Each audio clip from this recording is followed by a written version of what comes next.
We will understand the concept of union in this video. Union is non-primitive data type, means it is a user-defined data type. Its all members share a common memory.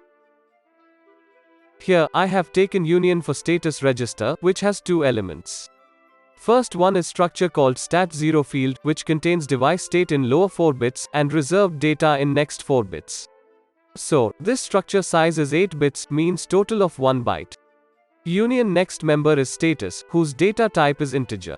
So, its size will be 4 bytes. And, as per the earlier statement about memory allocation for union, it shares common memory. So, here in this case, 4 bytes of memory would be allocated to this union. This status, the second field, will access complete 4 bytes. And, stat0 field, the first field, will access only the lower 1 byte. Let's understand this shareable memory with an example.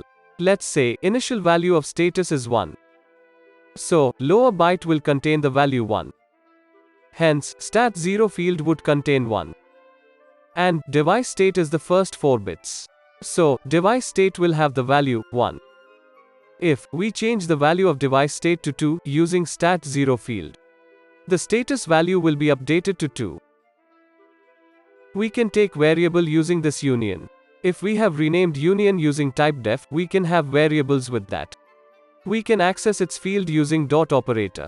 Here, I have declared variable status register using this union data type. And accessed its members device status and status field using dot operator.